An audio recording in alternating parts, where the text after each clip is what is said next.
என் தங்கச்சி உனக்கு விளங்காதவள ஆயிட்டாளா? நீ எல்லாம் என்ன நினைச்சிட்டு இருக்க மனசுல? மாப்ள என்ன காரியம் பண்றீங்க நீங்க? இதான் குடும்ப நடத்துற லட்சணமா? மறுபடியும் ஆரம்பிச்சிட்டீங்களா? ஏன் மாப்ள சும்மா இருக்கவங்க ஏன் கையை வாங்கி அடிக்க போறீங்க? வாயை வச்சுட்டு கண்டுபிடி பேசிட்டு தான் பாத்துட்டு இருப்பேன் நானு. திருப்தி தானே உனக்கு? சந்தோஷம் தானே? நீ நினைச்சிட்டு வந்த காரியம் நிறைவேறிடுச்சுல உனக்கு? என்னடி? இல்லண்ணா, நான் வந்ததும் ரொம்ப தப்பா போச்சு. நான் உன்கிட்ட பேச வந்த அர்த்தமே வேற. அண்ணி அது வேற மாதிரி புரிஞ்சுக்கிட்டாங்க. வேண்டான்னு, இதுக்கு மேல நான் இங்க இருந்தா சரியா இருக்காது. நான் கிளம்புறேன்னு. உமா நீ நில்லு. நீ எதுக்கு போற? அவ வாயில நாக்குல நரம்பு இல்லாம பேசிட்டு இருப்பா. அதை நீ பெருசா எடுத்துப்பியா? இல்லண்ண, வேண்டாண்ண. என்னால உன் குடும்பத்துல எந்த பிரச்சனையும் வேண்டாம். நான் கிளம்புறேன்னு. உமா உமா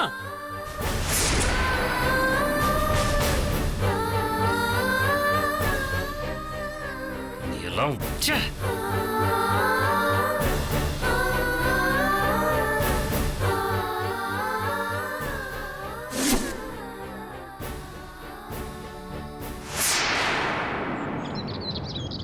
சண்முக தம்பி, நாங்க சாதாரணமா தான் அந்த வீட்ல அழைக்க போனோம்.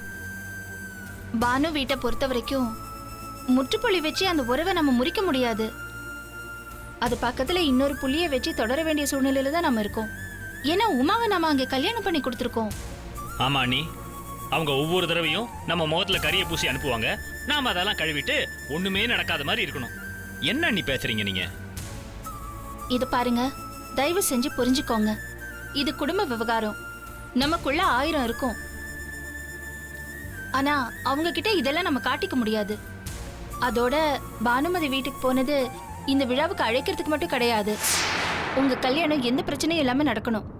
அதுக்கும் சேர்த்துதான் நாங்க பேசினது. சண்முகம், மீனாட்சி சொல்றது சரிதான்.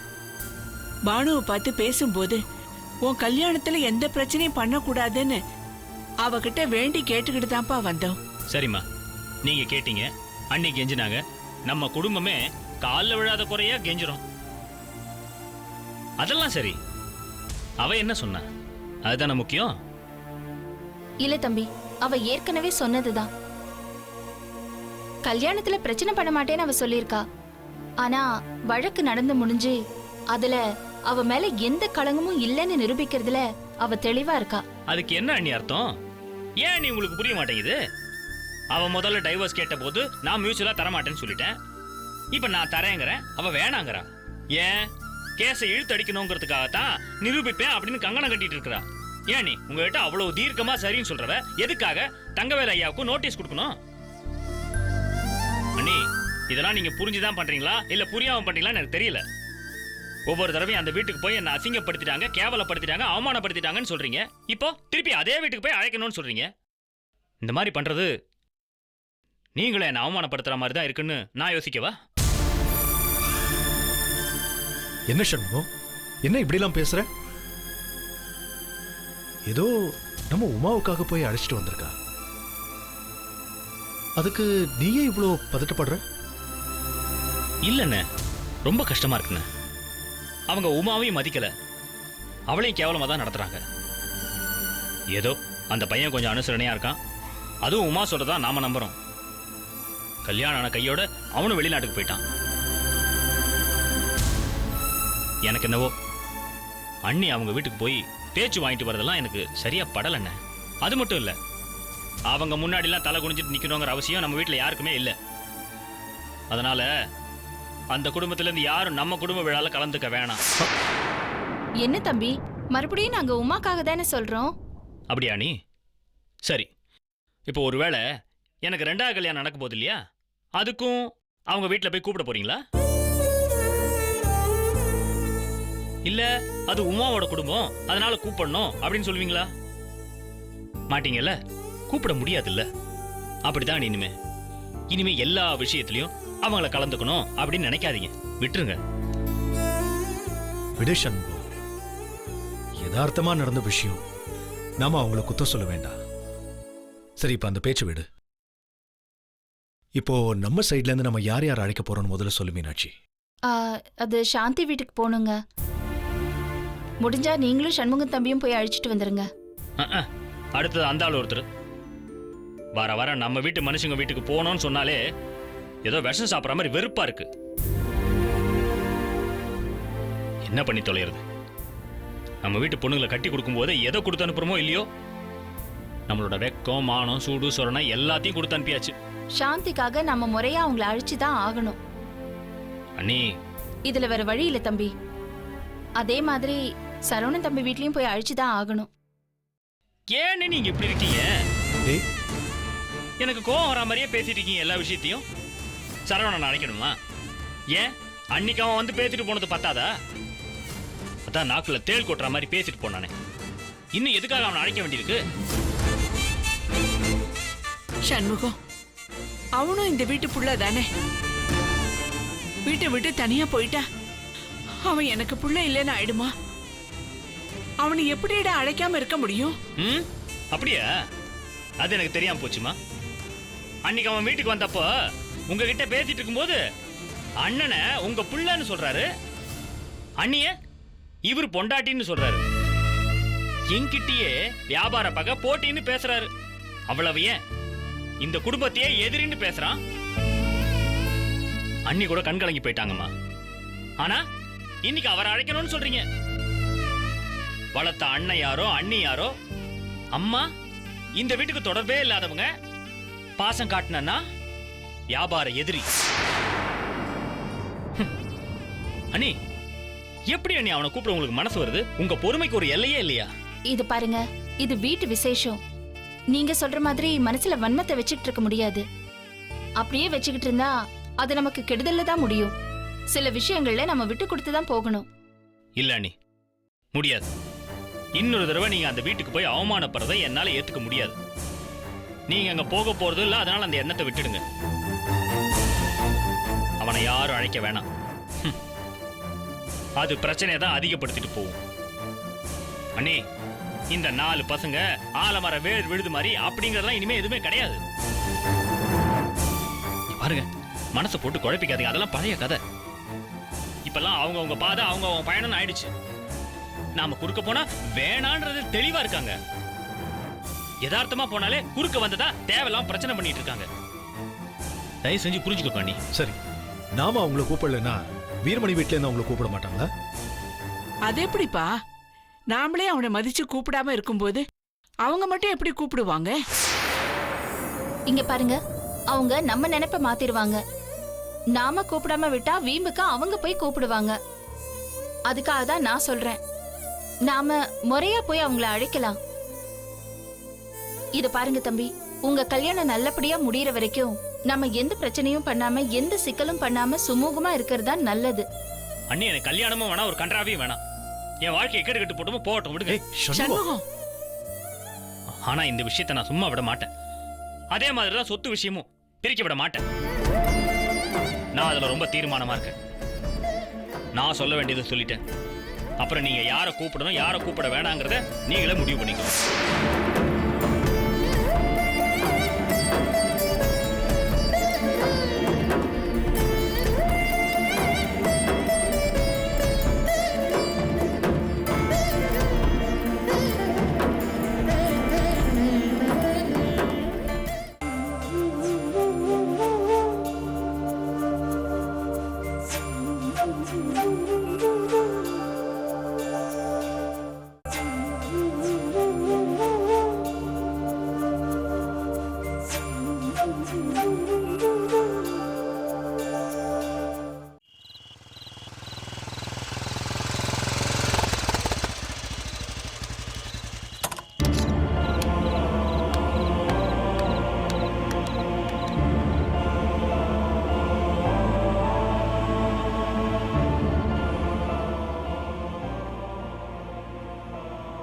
மாப்ள, புருஷன் பொண்டாட்டி சண்டைக்குள்ள 3வது மனுஷங்க தலையிடக்கூடாதுதான். ஆனா மனசு கேட்கல மாப்ள. சாப்பிடாம கொள்ளாம படுத்து கிடக்குறா. என்ன பண்றதுன்னு எனக்கு ஒண்ணுமே புரியல. புள்ள பெத்த உடம்பு, காலையில இருந்து பச்சை தண்ணி கூட பல்ல படல. என்ன ஏதுன்னு போய் பாருங்க மாப்ள.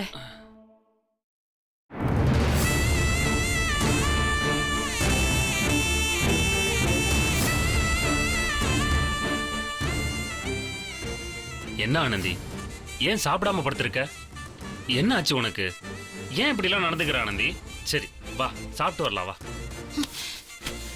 ஆமா, நான் இப்ப சாப்பிடாம வந்ததா உங்களுக்கு பெரிய கவலை இல்ல? ஏங்க, மறுபடியும் உங்க தங்கச்சி பேச்சு கேட்டுட்டு என்ன கை நீட்டி அடிக்க வந்தீங்கல்ல? கொஞ்சம் கூட உங்களுக்கு மனசாட்சியே இல்லையா? இல்ல, எனக்கு யாருமே இல்லைன்னு தொட்டதுக்கெல்லாம் அடிக்க வரீங்க. முடியலங்க என்னால. எல்லாத்துக்கும் ஒரு அளவு இருக்கு. ஆனந்தி, நீ ஏன் புரிஞ்சுக்க மாட்டேங்கிற? நான் தான் வீட்ல போய் அவ்வளவு பேசி சண்டை போட்டு வந்திருக்கேன். அதத்தான் உமா கிட்டயும் சொல்லிட்டு இருந்தேன். நீ வந்து ஏதோ ஒண்ணு பேசி அவளை திட்டுறதுல என்ன நியாயம் இருக்கு? ஐயோ, வேண்டாம் சாமி, வேண்டாம், தயவு செஞ்சு விட்டுருங்க. நீங்க இப்படி மாறி மாறி பேசுவீங்க, ஒரு வார்த்தை தங்காதல்ல உங்ககிட்ட. என்ன தயவு செஞ்சு ஆளை விடுங்க. நான் எப்படியோ எது சொன்னாலும் நீங்க கேட்க போறதில்ல. நான் சாப்பிடுறேன், சாப்பிடாம போறேன், இல்ல செத்து போறேன். என்னையும் அனுப்பி வச்சுட்டு ஒரு வழியா நீங்களும் உங்க குடும்பத்தோட போய் சந்தோஷமா நிம்மதியா இருங்க. என்ன ஆனந்தி, ஏன் இப்படி எல்லாம் பேசுற? இங்க பாரு, இங்க பாரு, நீ சொல்லு, இப்ப நான் என்ன பண்ணணும்? மத்த தடவை மாதிரி இல்ல, இந்த தடவை நீ என்ன சொல்றியோ அதை நான் அப்படியே கேக்குறேன். சத்தியமா ஆனந்தி. இங்க பாருங்க, நீங்க வியாபார விஷயத்துல விட்டு கொடுக்க கூடாது. நீங்களும் சராசரி ஆம்பளதாங்க. வெளி உலகத்துக்கு முன்னாடி கொஞ்சம் வித்தியாசமா காட்டணும்னு வேற மாதிரி நடந்துக்க வேண்டாம். நீங்க எப்படிங்க எங்க அப்பா அம்மா முன்னாடி என்ன கை நீட்டி அடிக்க முடியும்? உங்க தங்கச்சிய பானோக்கா அடிச்சதுக்கு உங்க அண்ணன் பானோக்காவோட அப்பாவை சட்டையை பிடிச்சு அடிச்சிருக்காரு. அப்ப நான் மட்டும் அனாதையா உங்களுக்கு? புருஷன் அடிக்கதான் எங்க வீட்டுல என்ன பெத்து போட்டு வச்சிருக்காங்களா என்ன? ஐயோ இல்ல. வேண்டாங்க, வேண்டாம். உங்க அண்ணன் சொன்ன வார்த்தையை கொஞ்சம் யோசிச்சு பாருங்க. வெக்கம், மானம், சூடு, சொர்ணம் இருக்கிற எந்த ஆம்பளையும் அது கண்டிப்பா பொறுத்துக்க மாட்டாங்க. என்னமோ பொண்டாட்டி தாசன் சொல்றாரு உங்க அண்ணன். அப்ப அவரு யாருங்க? பொண்டாட்டியோட வாழ துப்பு இல்லாதவரு, பொண்டாட்டிய கோட்டுப்படி ஏற வச்சவரு, பொண்டாட்டிய மதிக்க தெரியாதவரு உங்க அண்ணனுக்கு ஏடுபடியா வாழ்ந்துட்டு இருக்காரு. அவர் உங்களை பத்தி பேசுறாரு. ஏன் பொண்டாட்டி பேச்சு கேட்டு நீங்க என்ன அழிஞ்சா போயிட்டீங்க? ஓஹோ தானே இருக்கீங்க. சொந்த கடை, அமெரிக்கா பிசினஸ், வீடு வாசல்னு. இங்க பாருங்க, ஒண்ணு மட்டும் நல்லா ஞாபகம் வச்சுக்கோங்க. கட்டின மனைவிக்கு மதிப்பு கொடுக்கறவங்க யாரும் பொண்டாட்டி தாச சத்தியமா கிடையாது. மனைவி பேச்சு கேட்டவங்க யாரும் கெட்டு போனதாவே இல்லைங்க. அவங்கள மாதிரி நீங்களும் மேலும் மேலும் வளரணும் தானே நான் ஆசைப்படுறேன். அதுக்கு மேல உங்க இஷ்டம் போங்க. இல்ல ஆனந்தி, புரியுது. நீ சொல்ற விஷயங்களை நான் இனிமே புரிஞ்சு நடந்துப்பேன். என்ன நம்பு ஆனந்தி. இல்லங்க, இல்ல, எனக்கு மனசெல்லாம் விட்டு போச்சு. ஒவ்வொரு முறையும் இப்படிதான் பேசுறீங்க, ஆனா அடுத்த நாள் ஏதோ மாத்தி பேசுவீங்க என்கிட்ட. எனக்கு தெரியலங்க, எனக்கு என்ன பேசணும்னே தெரியலங்க. இங்க பாருங்க, நம்ம குழந்தை இருக்கு. நம்ம குழந்தை மேல சத்தியம் பண்ணி சொல்லுங்க. இல்லன்னா தயவு செஞ்சு உங்க இஷ்டம் போல எப்படியோ போங்க. நான் எதுவுமே சொல்ல மாட்டேன், ஒரு வார்த்தை சொல்ல மாட்டேன். என்ன ஓரளவுக்கு சொல்லி கொடுத்தாத வார்த்தை எடுபடும். அதுக்கப்புறம் எல்லாம் சொந்த புத்தி தாங்க. இல்ல ஆனந்தி, இந்த முறை நான் அந்த மாதிரி இல்ல. கண்டிப்பா நீ சொல்றத நான் கேக்குறேன். இந்த பாரு, குழந்தை மேலாம் எதுக்கு சத்தியம்? என்ன இப்போ உனக்கு சத்தியம் பண்ணும் அவ்வளவுதானே?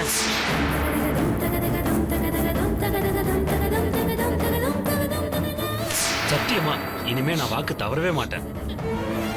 நீ என்ன நம்பலாம்.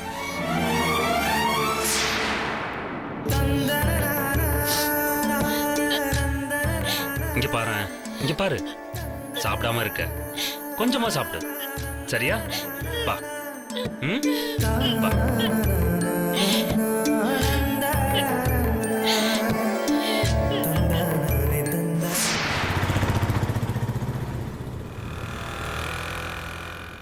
ஹலோ சார், நான் சொல்கிறத கொஞ்சம் கேளுங்க சார். அந்த பொண்ணு நேரில் பார்க்கறதுக்கு அவ்வளோ கேவலமாக இருக்குன்னு எனக்கு என்ன சார் தெரியும்? அவங்க அழகான போட்டோவை வாட்ஸ்அப்பில் அனுப்பிச்சு என் பொழப்புக்கு ஆப்பு வச்சுட்டாங்க சார். ஆமாம் சார், தப்பாக அனுப்பிச்சுட்டாங்க சார். சார் சார் சொன்னால் கேளுங்க சார். இங்கே பாருங்க சார், உங்கள் பர்சனாலிட்டிக்கு நல்ல பொண்ணு அமையும் சார். வேணாலும் பாருங்க, இந்த ஸ்ரீதிவ்யா, கீர்த்தி சுரேஷ் இந்த லெவலுக்கு நல்ல பொண்ணு அமையும் சார். ஆமாம் சார், சொன்னால் கேளுங்க சார். நான் ஃபோன் பண்ணுறேன் சார்.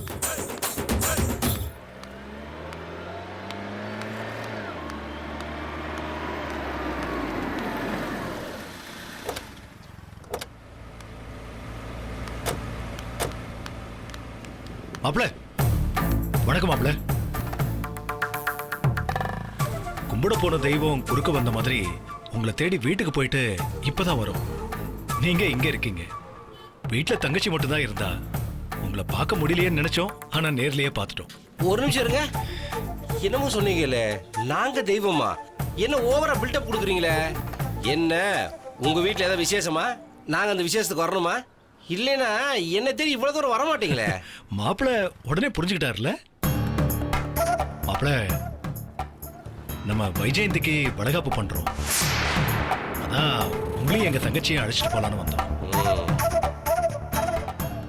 ஆமா, அது வீரமணி வீட்டு விசேஷம் இல்ல. அதுக்கு எதுக்கு நீங்க இவ்வளவு தூரம் வாய நடந்துட்டு இருக்கீங்க?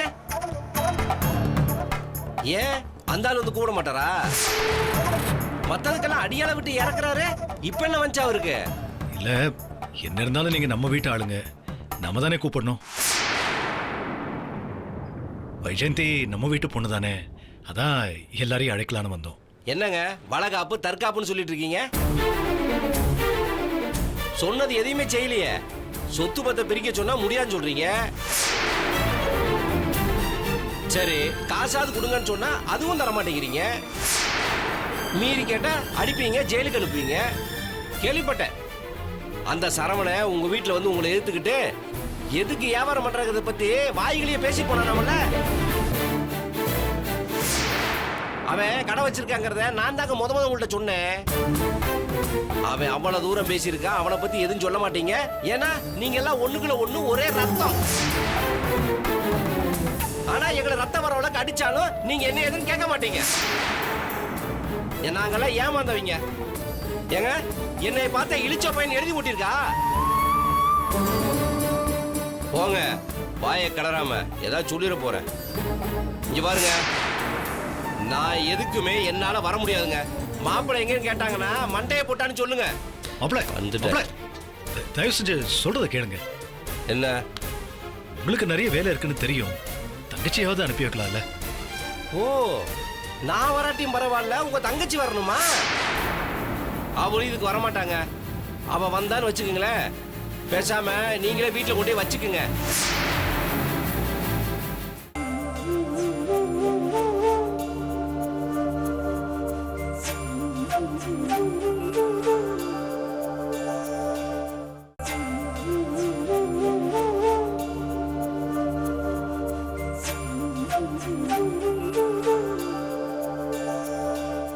அவளும் இதுக்கு வரமாட்டாங்க.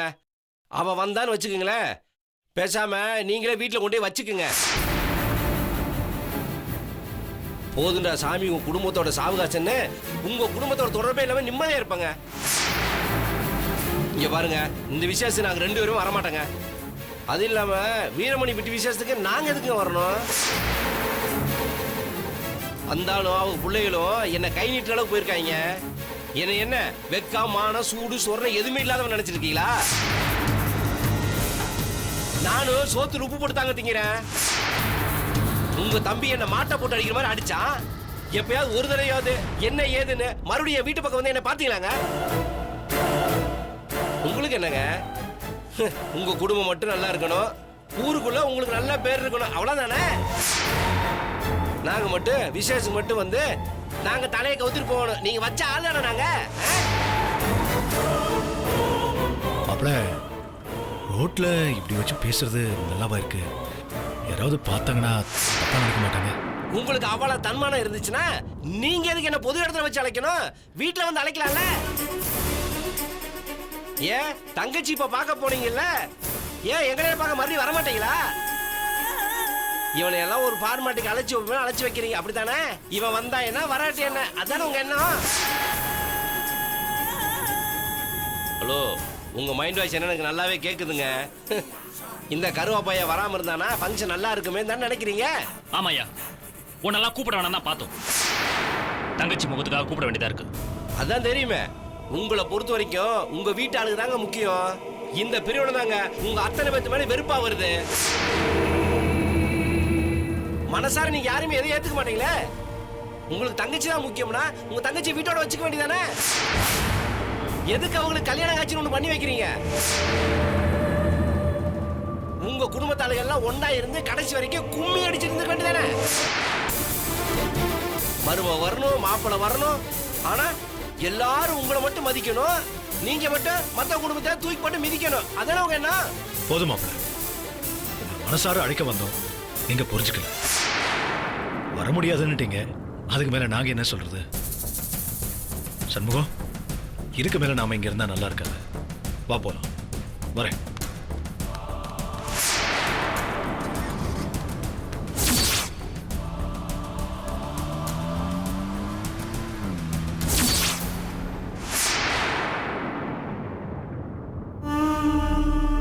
சோமசுந்தரம், ஐயா வாங்க.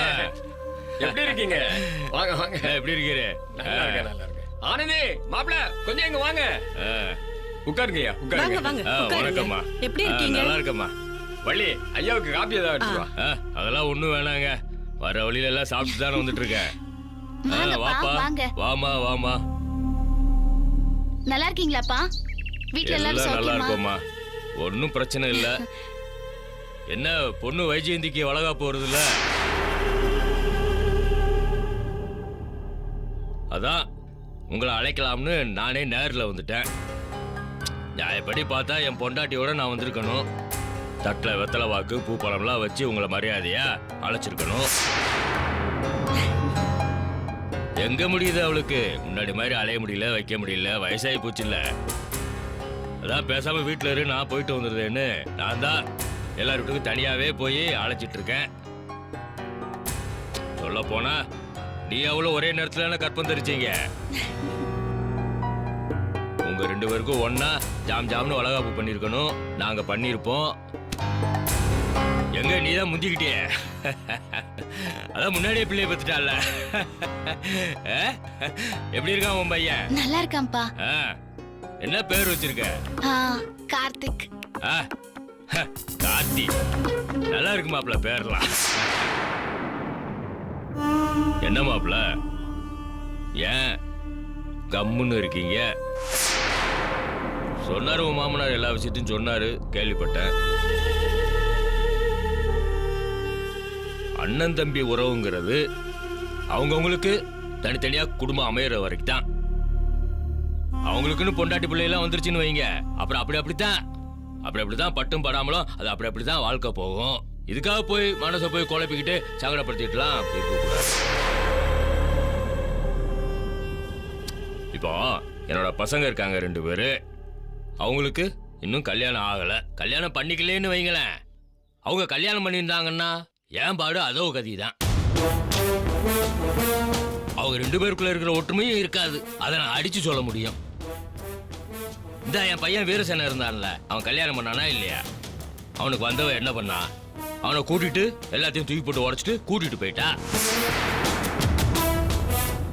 அதுக்கு என்ன சொல்ல முடியும், யாரை குறை சொல்ல முடியும்? அப்படித்தான் வாழ்க்கைனா, அப்படித்தான் கல்யாணம் பண்ணா அப்படித்தான் இருக்கும். அவனுக்கு வந்தவன் என்ன வெளியிருந்து வந்தவளா என்ன? உன் அண்ணியோட தங்கச்சி தானே, அவளே அப்படித்தானே இருந்திருக்கா. அப்படித்தான், அதையெல்லாம் பார்க்க முடியாது. அதுக்காக நீங்க அதெல்லாம் ஒன்றும் நினைச்சிட்டு இருக்காதீங்க. இந்த பாருங்க, உங்க வியாபாரத்துல என்ன வேணாலும் நான் செய்ய தயாரா இருக்கேன்.